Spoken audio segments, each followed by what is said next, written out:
Olá, pessoal. Hoje é terça-feira, 2 de dezembro de 2025, e nosso querido amigo John Helmer está aqui conosco. Bem-vindo de volta, John. Obrigado por ver-me de volta, Nima. É bom estar aqui.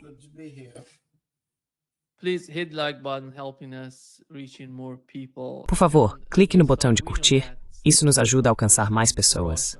John, deixe-me começar. Sabemos que Steve Witkoff está na Rússia para conversar e se reunir com autoridades russas, basicamente com Vladimir Putin e sua administração. E aqui estão as últimas notícias vindas da Rússia. O principal objetivo dessas reuniões, segundo Peskov, é que a Rússia quer resolver o conflito para as próximas gerações. Certo. E o que isso significa, na sua opinião? Porque a guerra na Ucrânia, muitas pessoas a criticam por estar durando demais. Há muitas baixas de ambos os lados, ucranianos e russos. Então, qual é o sentido de continuar o conflito? E deixando de lado os motivos e questões militares, politicamente falando, o que significa quando Peskov diz que eles querem encerrar esse tipo de conflito por gerações?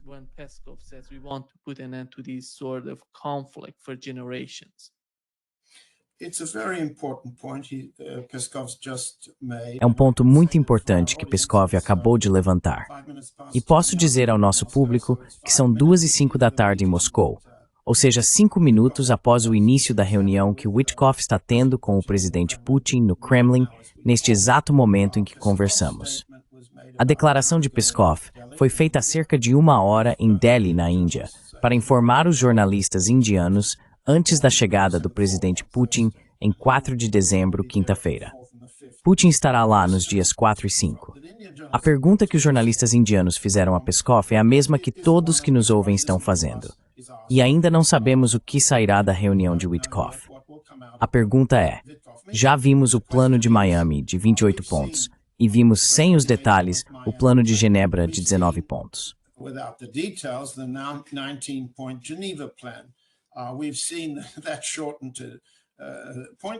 Vimos isso se reduzir a um plano sem sentido em Abu Dhabi, e vimos as reportagens sobre Witkoff e Kushner, Jared Kushner, conversando com Rubio e os ucranianos em Miami, várias vezes nas últimas horas. Então, a questão que surge, aquela que Peskov estava respondendo, é se a Rússia está pronta para fazer um acordo, para simplesmente suspender os combates, fazer uma pausa e se preparar para a retomada da guerra mais adiante. É disso que tratavam essas negociações e os vários planos americanos. A proposta americana tem o objetivo de manter a Ucrânia em condições de continuar a guerra. Essa era a pergunta que os indianos estavam fazendo, porque me perguntaram. Eu estava em Delhi na semana passada. A questão é realmente saber se isso é uma solução de curto prazo ou de longo prazo para a Rússia. Então, quando Peskov diz, mais ou menos ao mesmo tempo em que Witkoff aparece no Kremlin para apresentar o plano mais recente, que isso é algo para as próximas gerações, é isso que ele quer dizer.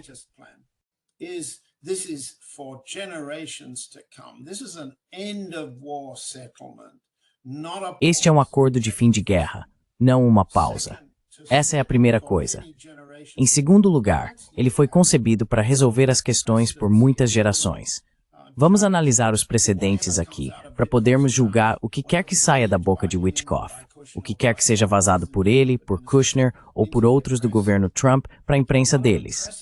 Quais são os precedentes de uma paz que dure gerações? Bem, lembre-se de como a Primeira Guerra Mundial terminou. A guerra para acabar com todas as guerras não acabou, não é? E veja o precedente do Tratado de Versalhes. Vamos observar como o conflito com a Alemanha terminou em 1918 e mais tarde, como as guerras com o Japão e a Alemanha terminaram em 1945. Que precedentes, que padrões eles estabelecem para julgar quaisquer papéis, quaisquer termos que Witkoff apresente?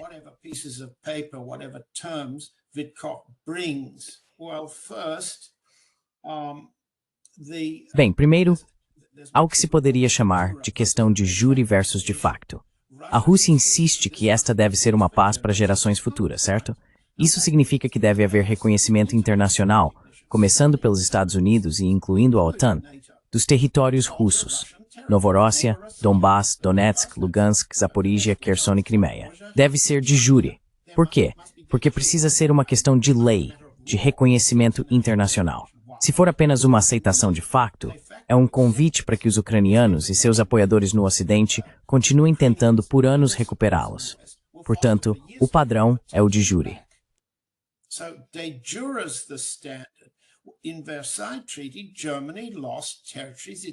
No Tratado de Versalhes, a Alemanha perdeu territórios que nunca recuperou, exceto por meio da Guerra de 1939 a 1945. E então os perdeu definitivamente. Perdeu-os para sempre. Então o que é de jure? Significa reconhecimento internacional aceito. Esse é o primeiro ponto. Isso não é um cessar-fogo. É um processo legal, um acordo em conformidade com a lei. A segunda coisa que lembramos de Versalhes e do fim das guerras com o Japão e a Alemanha em 1945 é que devem existir limites às capacidades militares da Ucrânia. O lado russo vem dizendo desde o início que deve haver desmilitarização. Todos entendem que esse é o primeiro objetivo da operação militar especial.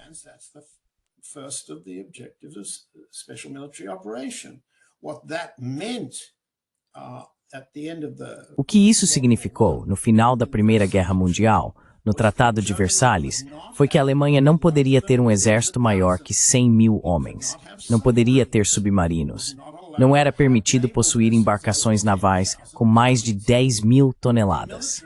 A desmilitarização após a Segunda Guerra Mundial significou o desarmamento completo, desmilitarização total. Para o Japão, significou uma força de autodefesa limitada, inscrita na Constituição japonesa. Agora, todo mundo sabe que os japoneses estão ocupados tentando minar sua própria Constituição, expandir seu exército e fazer isso com o incentivo de Trump. Sim, isso está acontecendo, mas o que estou dizendo é um pouco diferente. O padrão atual, o padrão para o acordo que está sendo discutido neste momento, deve seguir esse precedente.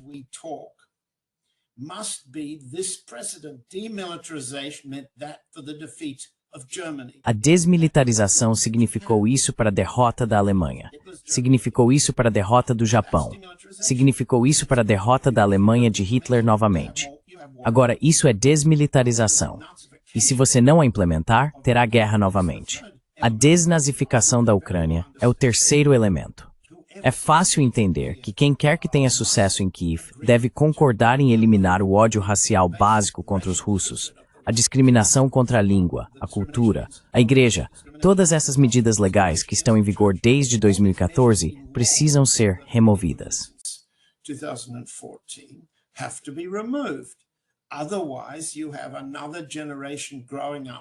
Caso contrário, você terá outra geração crescendo, odiando os russos e querendo voltar à guerra, com amplo apoio da CIA, do MI6, do BND na Alemanha e assim por diante. Portanto, a desnazificação é o terceiro critério para criar o que Peskov acabou de descrever como um acordo para resolver nossos problemas de segurança por muitas gerações. Agora, há outros dois grandes pontos nos planos que mencionamos. Os planos que discutimos da última vez com você, Nima, que são as chamadas iscas, por as oportunidades de negócios que estão principalmente enterradas no ponto 14 do Plano de Miami.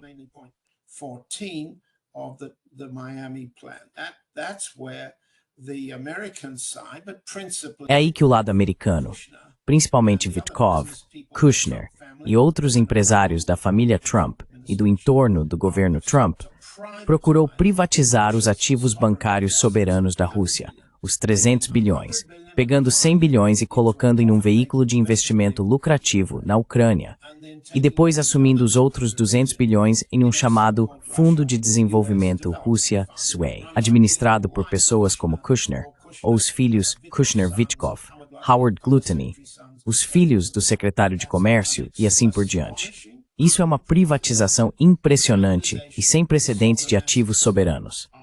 Foi feito para derrotar a Alemanha. Derrotou a Itália. Os americanos chegaram com o Conselho de Controle, a comissão do exército que assumiu a Itália, por exemplo, e começaram a privatizar os ativos italianos. Mas a Itália havia sido derrotada.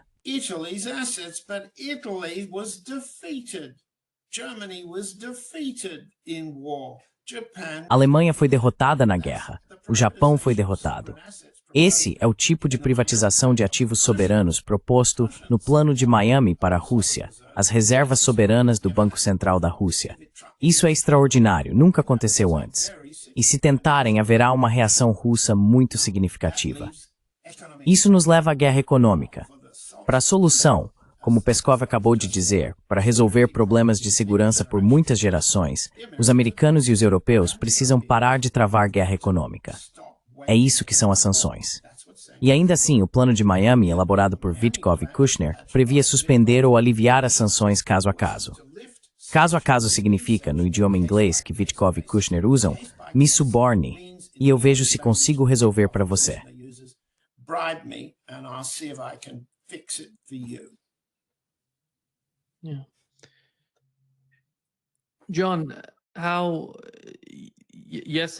John, ontem tivemos a reunião entre Emmanuel Macron e Zelensky. Macron estava falando sobre por que estamos discutindo corrupção na Ucrânia e na Rússia. Sabe o que me impressiona? É que quando falamos de corrupção, não existe um único país neste planeta sem ela. Ela existe em todos os lugares. Mas o ponto principal sobre a corrupção na Ucrânia é a forma como o país está recebendo tanto dinheiro do Ocidente coletivo e a corrupção está acontecendo no processo de receber e gastar esse dinheiro.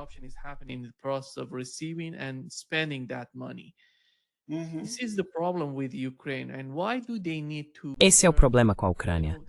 Porque eles precisam, sabe, tentar manipular toda a questão da corrupção na Ucrânia. Na minha opinião, essa é a chave para encerrar o conflito lá.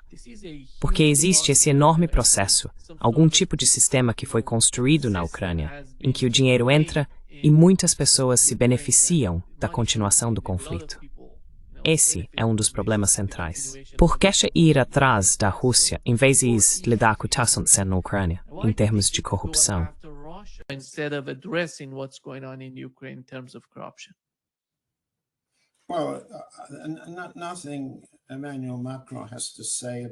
Bem, nada do que Emmanuel Macron tem a dizer sobre a guerra faz muita diferença agora. O homem está lutando para sobreviver como presidente da França, mais impopular do que qualquer presidente de que se tenha memória. E precisa continuar a guerra, tanto para apoiar suas bases militares, quanto para desviar a atenção da Assembleia Nacional e da opinião pública, tentando continuar governando por decreto. Já falamos sobre isso. Macron precisa de uma guerra para poder governar por decreto. É isso que ele faz. E se ele fala ou não sobre combater a corrupção na Rússia, é irrelevante.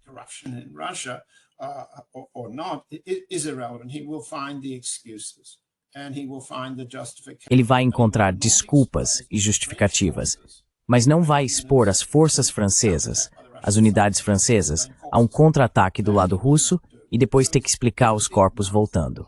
Isso ele não vai fazer. Então é uma fachada de falastrão para resolver problemas internos. Mas você tocou no ponto mais importante. Qual é o significado dessa campanha de contra-corrupção, de combate à corrupção na Ucrânia?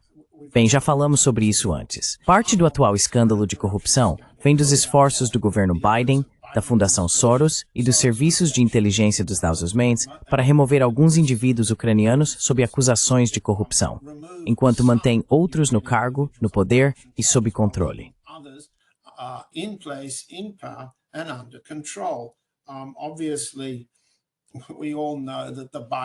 Obviamente, todos nós sabemos que a própria família Biden esteve envolvida de forma corrupta na Ucrânia. Em particular, a relação de Hunter Biden com Igor Kolomoisky e algumas empresas de exploração de gás que operavam no leste do território ucraniano. Essa história é bem conhecida. Eu a contei em Dançando com Ursos em Cinza, detalhando o chamado escândalo corporativo da Burisma, no qual Hunter Biden recebeu dinheiro há anos. Mas a escala da corrupção que está sendo revelada agora é relativamente pequena em comparação com a escala do saque e da corrupção administrados de cima desde 2014. Administrados, isto é, por aqueles chefes de governo colocados no poder pelos aliados, começando com Petro Poroshenko e terminando com Vladimir Zelensky.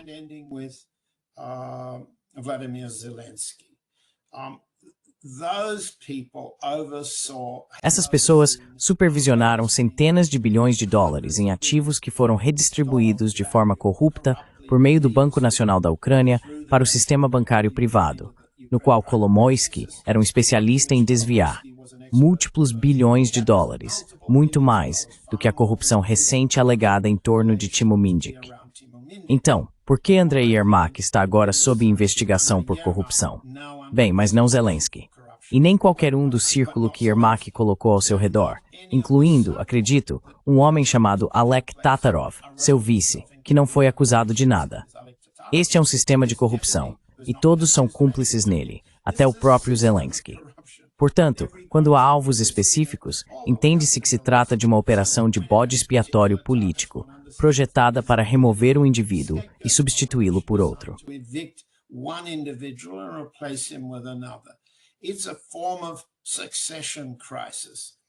É uma forma de crise de sucessão. Ok, muitos podcasters dirão que é o começo do fim do regime de Zelensky. Bem, isso ainda está por ser visto. Como eu disse, e já dissemos neste programa, não posso afirmar que ainda tenho boas fontes ucranianas. Posso recomendar que nosso público leia Peter Korotayev, que publica uma coluna no Substack chamada Eventos na Ucrânia. A mais recente, acho que publicada ontem, analisa a queda de Yermak com um ponto de interrogação. O que está acontecendo? Por que está acontecendo? E quais são as consequências para os outros, os que permanecem? Claramente, Yermak é tão cúmplice dessa corrupção massiva quanto Zelensky. Zelensky está removendo Yermak, um alvo há anos de várias facções na Ucrânia, para reduzir o poder de Zelensky e substituí-lo.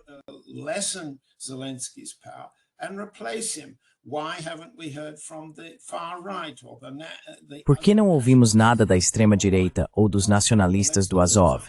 Pessoas como Zelensky, o general Beletsky, por exemplo, que está concorrendo ao controle do Estado-Maior. O Estado-Maior logo estará controlando o presidente, se já não estiver. Bem, no momento, Zelensky controla o Estado-Maior. Mas nas condições atuais, há, com licença, concorrentes como Zaluzhny, o ex-chefe do Estado-Maior militar, que agora está em Londres.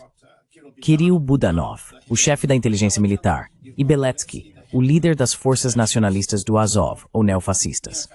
Todos eles são potenciais candidatos ao poder, ao acesso a dinheiro e armas após o acordo. Portanto, remover Yermak significa eliminar alguém que está no caminho, bloqueando suas ambições.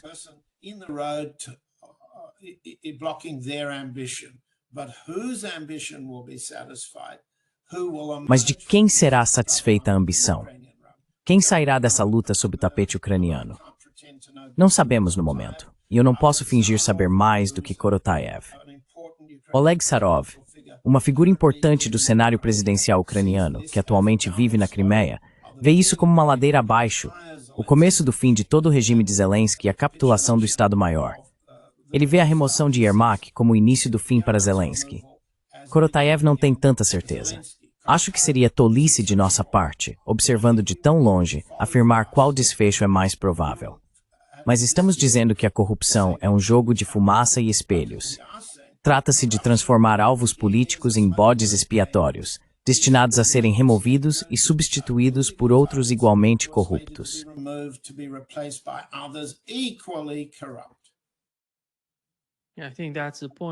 Sim, acho que esse é o ponto. O que a Rússia está dizendo é que Zelensky não é o presidente oficial da Ucrânia.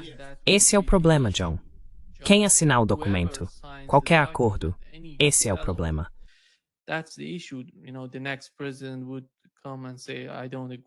Sabe, o próximo presidente viria e diria, eu não concordo com o anterior. O acordo exige eleições dentro de um certo número de dias após a assinatura. Eleições livres e justas são uma piada na Ucrânia. Mas uma Ucrânia derrotada vai se expressar de forma um pouco diferente. Claro, é metade da população que tinha em 2014. Mas sim, a posição russa é que Zelensky não tem legitimidade como presidente. Ele deve ser substituído. A lei marcial sob a qual ele governa deve ser suspensa. Não deve haver mais mobilização. E as eleições devem ser realizadas dentro de 90 ou 100 dias após a assinatura de um acordo. Dessa eleição surgiria um processo, potencialmente uma autoridade constitucionalmente legítima, capaz de assinar um acordo.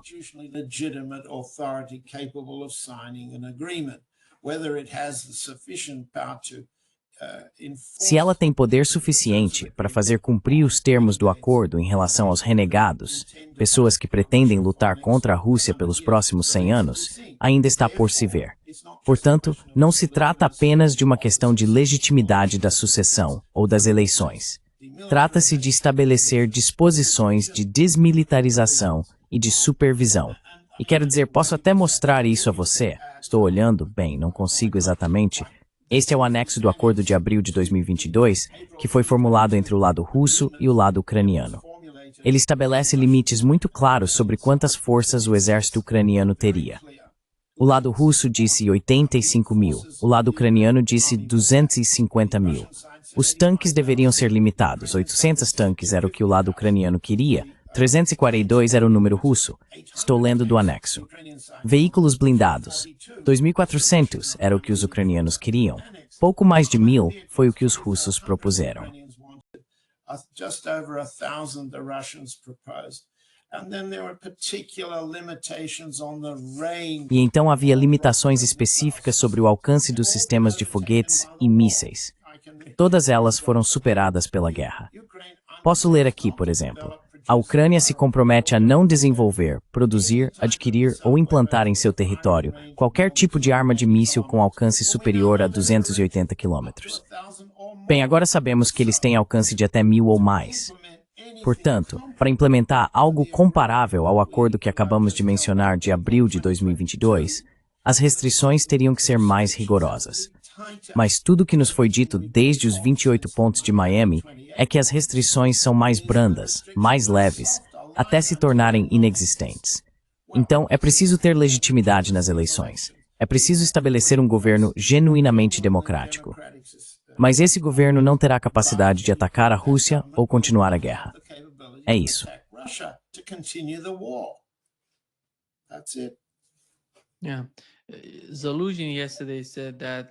Sim. Zaluzhny disse ontem que defendeu que as garantias de segurança para a Ucrânia no pós-guerra poderiam incluir a adesão à OTAN, o posicionamento de armas nucleares em território ucraniano e a presença de uma grande força militar estrangeira capaz de enfrentar a Rússia. John, analisando esses casos que ele mencionou, a adesão à OTAN, sabemos que isso não é possível. Mas armas nucleares? Não vejo ninguém disposto a fazer isso, certo? Os Estados Unidos, os europeus. Mas e quanto a uma força militar estrangeira em solo ucraniano para defender os ucranianos? O que isso significa? Quem vai fornecer isso? Quem seria aceitável para a Rússia?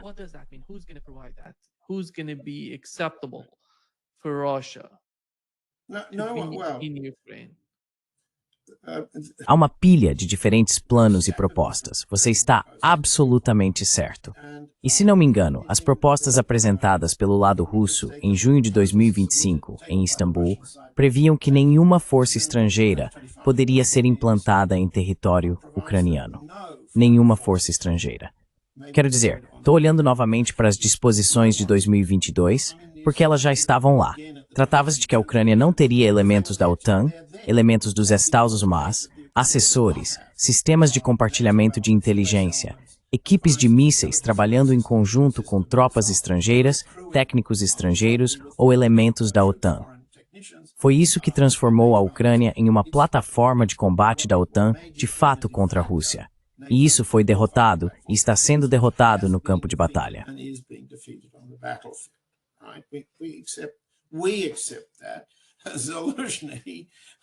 Nós aceitamos isso, Zelensky não. Zelensky não, o atual comandante-geral. E os outros também não. Eles querem continuar lutando. Tudo bem, se quiserem continuar lutando, há uma solução russa para isso. O presidente Putin disse, e todos os oficiais russos entendem, há confiança de que se os ucranianos não aceitarem os termos russos, serão aniquilados. Em outras palavras, é desmilitarizar e partir, ou desmilitarizar e morrer. Essas são as duas opções. O resto é fantasia, oferecida por possíveis candidatos tentando voltar ao poder. Tipo, bem, o que mais posso dizer em resposta à sua pergunta? Veremos.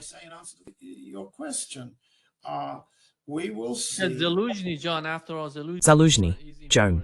Afinal, Zaluzhny é importante porque pode ser o próximo presidente da Ucrânia, ou talvez ocupar um cargo crucial e fundamental em um futuro governo ucraniano.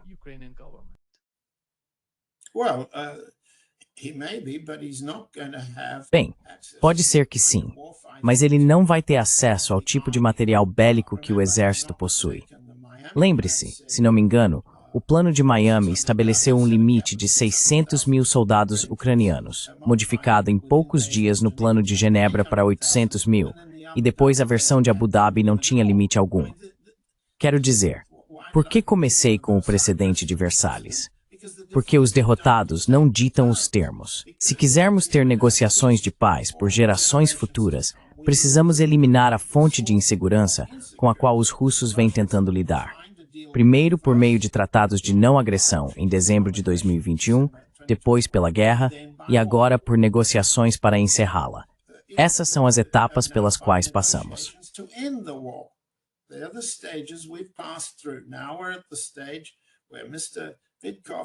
Agora estamos na fase em que o Sr. Witkoff está sentado no Kremlin, do outro lado da mesa do Sr. Putin, do Sr. Ushakov, do Sr. Lavrov, e ninguém sabe se o Sr. Dmitriev estará presente ou não.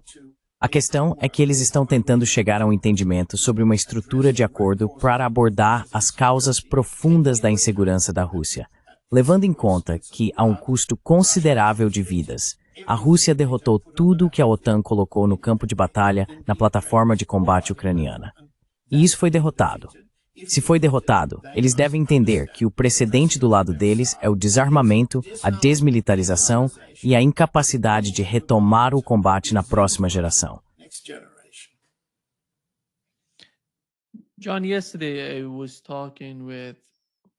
John, ontem eu estava conversando com Paul Craig Roberts e Larry Johnson.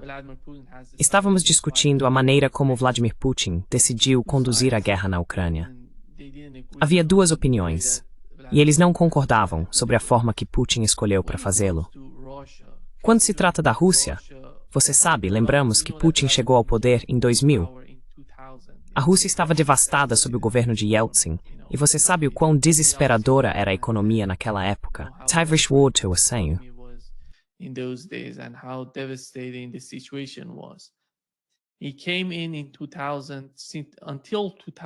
Ele assumiu em 2000, e até 2010 estava, você sabe, ocupado com o conflito na Chechênia. A economia não ia muito bem naquela época. Ele estava enfraquecido, tentando reconstruir a economia e melhorar a situação na Rússia. Depois, em 2014, tivemos o golpe na Ucrânia. Observando o que aconteceu ao longo dos anos, a Rússia estava em condições, em 2014, de simplesmente entrar na Ucrânia para evitar aquele golpe. Você acha que a Rússia estava preparada, naquela época, para confrontar o Ocidente?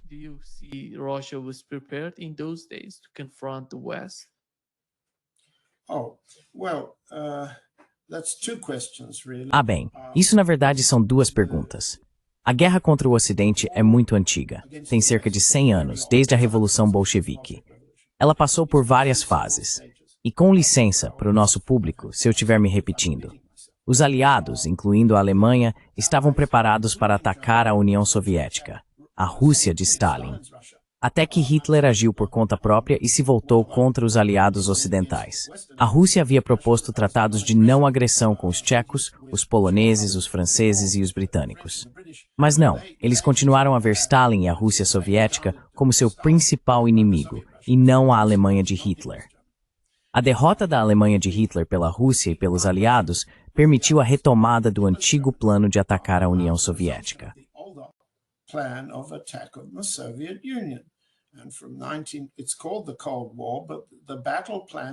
Chama-se Guerra Fria, mas os planos de batalha incluíam a aniquilação atômica da União Soviética, até que os soviéticos desenvolvessem sua própria capacidade nuclear para dissuadir os americanos de executá-los.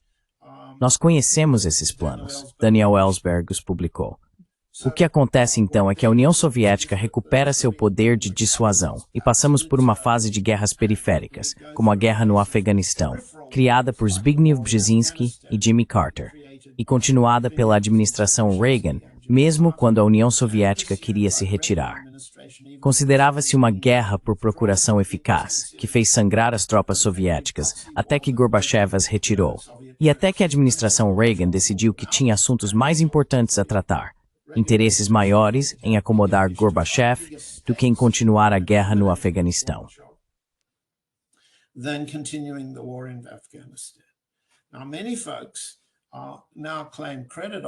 Hoje em dia, muitas pessoas afirmam ter mérito, em podcasts, por exemplo, por terem aconselhado Gorbachev e depois Yeltsin durante o período em que a guerra contra a Rússia se tornou puramente econômica.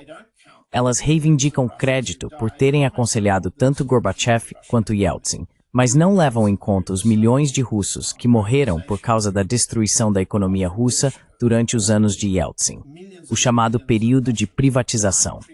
Milhões de russos morreram prematuramente devido ao colapso do sistema de saúde, do sistema de bem-estar social, do apoio à renda e assim por diante. O presidente Putin assumiu em um momento em que havia uma combinação de métodos voltados para destruir a Rússia, um dos quais você mencionou, as guerras da Chechênia, ou a tentativa de criar uma secessão no Cáucaso.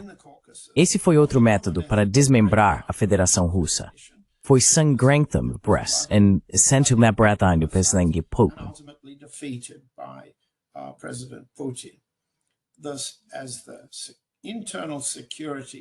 Assim, à medida que a segurança interna melhorou, aquela opção de guerra encoberta ou por procuração interna foi substituída por uma guerra por procuração nas fronteiras externas. A Geórgia e a Guerra de 2008 são exemplos disso.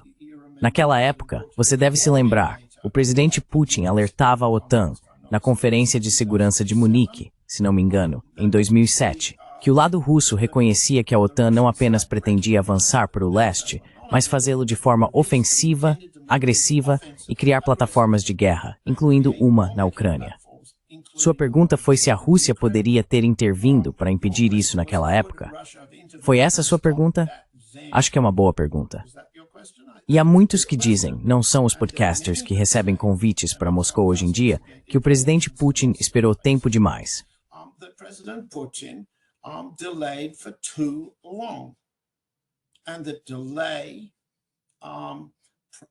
E o atraso, emitir advertências de linha vermelha e depois permitir que essas linhas fossem cruzadas, adiando a preparação para resistir à fortificação dos ucranianos, estava acontecendo de forma visível. Há muitos na Rússia que dizem isso, e muitos que acreditam estar certos.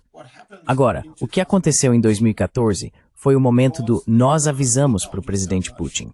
Ele estava, como você deve se lembrar, ocupado com as Olimpíadas de Sochi, um período que parecia feliz para a Rússia. Mas, ao mesmo tempo, agora sabemos que os Estados Unidos estavam planejando um golpe em Kiev e organizaram as manifestações da Maidan, que levaram aos assassinatos provocativos, os quais, por sua vez, resultaram na tentativa de impor um cronograma eleitoral ao presidente Yanukovych. E então, da noite para o dia, depois que isso havia sido assinado pelos ucranianos, pela França, Grã-Bretanha e Estados Unidos, se não me engano, com um observador da Rússia.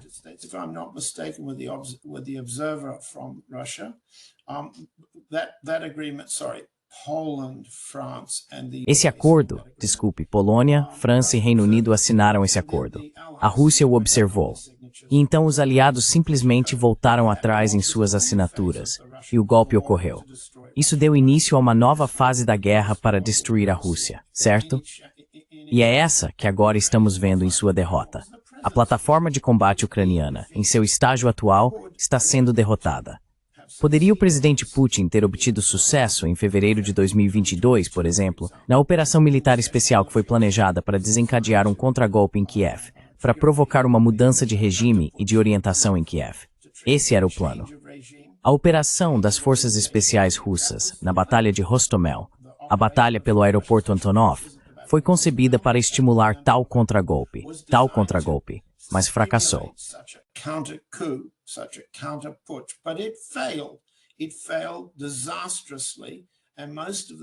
Foi um fracasso desastroso e a maioria das forças especiais foi morta. Nesse momento, agora sabemos que o lado russo concordou em abrir negociações em Istambul, o que resultou no rascunho do tratado que eu mostrei. Poderíamos continuar indefinidamente, mas basicamente seria justo dizer que houve momentos em que uma abordagem diferente poderia ter dado certo. Mas não deu. Foram cometidos erros do lado russo, erros que custaram caro, e lições foram aprendidas com eles. Essa é uma das características únicas do lado russo, sua capacidade de reconhecer que cometeu erros e aprender com eles. Não deveria ser uma doutrina de propaganda afirmar que o lado russo não admite seus erros.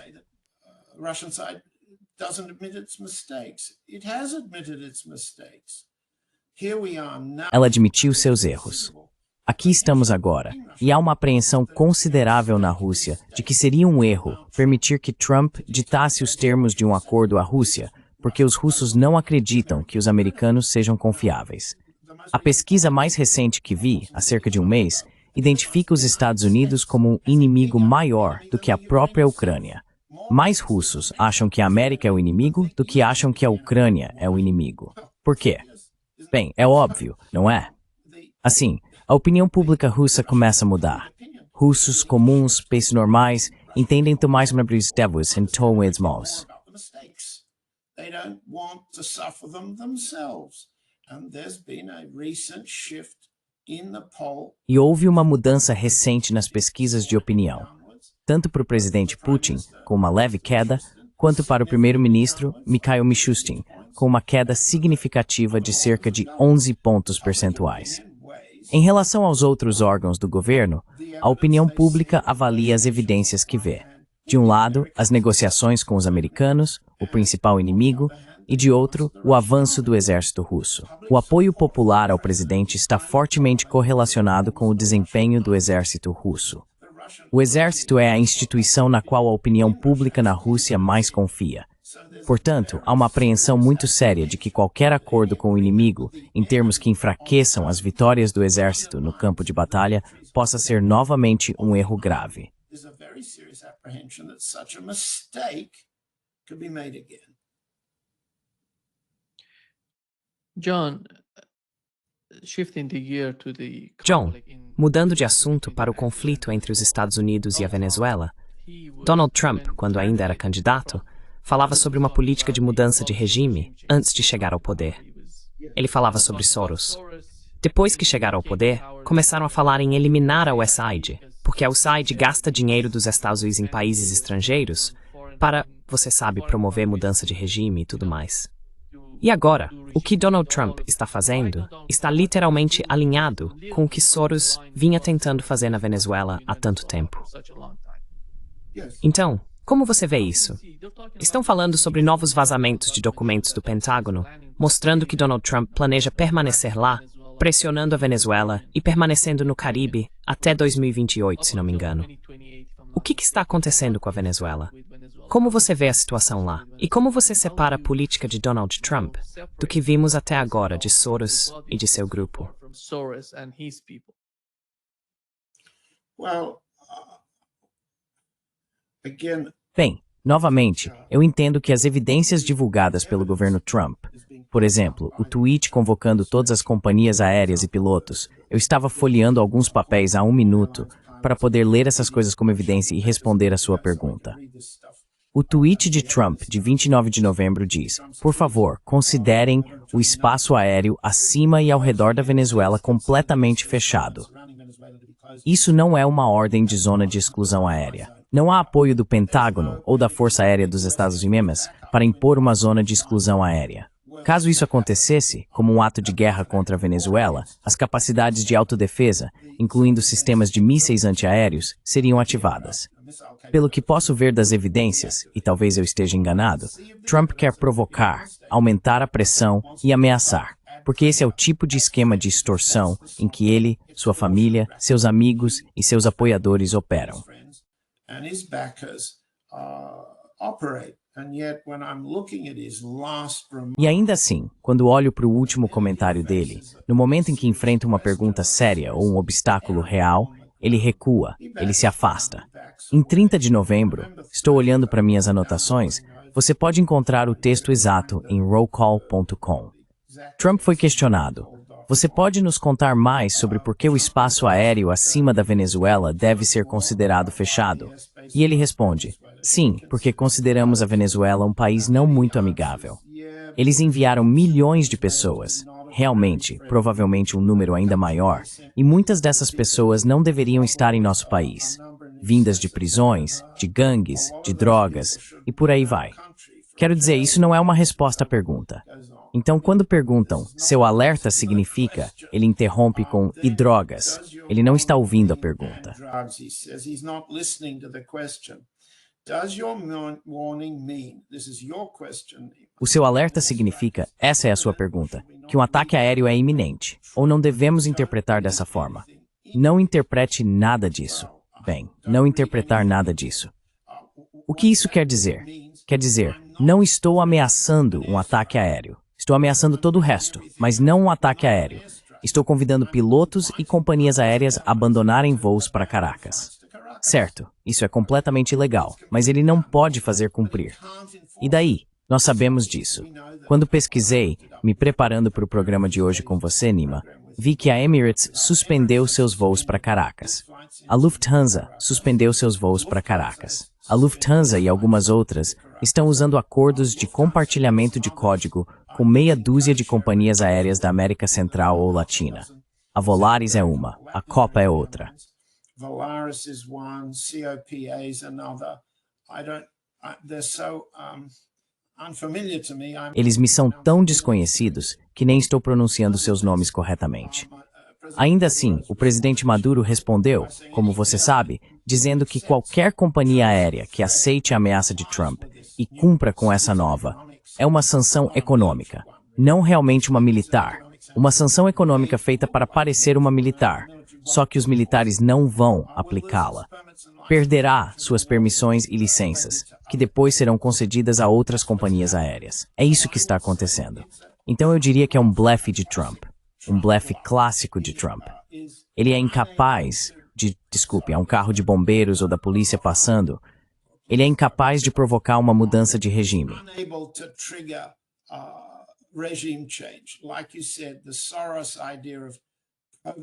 Como você disse, a ideia de operações encobertas de Soros é estimular manifestações contra o regime do Sr. Chávez e depois do Sr. Maduro quando eles fracassam, quando os candidatos que eles lançam fracassam. Trump acelerou e intensificou o nível de violência sob essa espécie de guerra contra as drogas. Isso não convence ninguém. Não alcança nada além de violência. E assim ele intensifica sem usar a frota. Sim, há um acúmulo de forças em Porto Rico, em Trinidad, no mar, um acúmulo de capacidades aéreas e navais, e assim por diante. E me disseram que mais tarde hoje haverá uma reunião na Casa Branca às 5 horas com Stephen Miller, o grande defensor de todos os slogans fascistas da administração Trump, Wiles, o general Kane e o secretário Hegseth.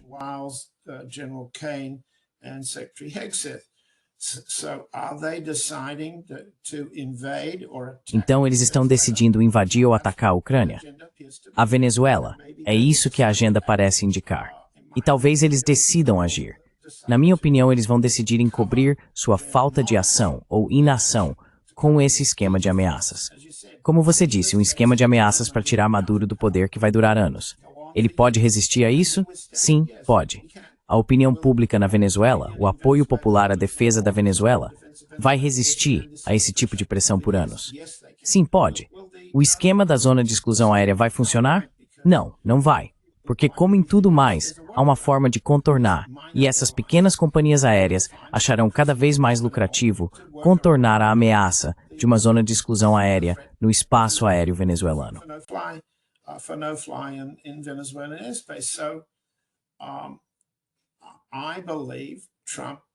Acredito que Trump está sempre em retirada quando se depara com uma capacidade terrorista significativa que ameaça sua base política interna. É isso que ele faz. O problema é que quando ele se torna violento demais, agressivo demais e ameaçador demais, sua retirada precisa ser camuflada. Então, o problema passa a ser como camuflar a retirada da frota sem uma invasão. Eles podem arrumar as coisas e voltar para casa sem invadir? Estão flutuando na costa. E o que descrevemos antes é a ameaça da Baía dos Porcos. A ameaça de que, se tentarem atacar fisicamente a Venezuela, encontrarão uma defesa mais eficaz do que são capazes de destruir.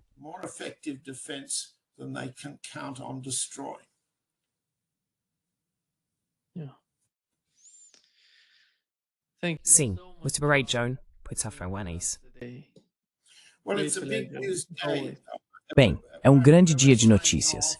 Enquanto encerramos, vimos que já se passaram 56 minutos da reunião na Casa Branca, então há muito a ser discutido logo depois que terminarmos. Com certeza, e na próxima semana também. Obrigado por me receber, Nima. Obrigado. Thank you for having me, Nima. Thanks. My pleasure. The Racing.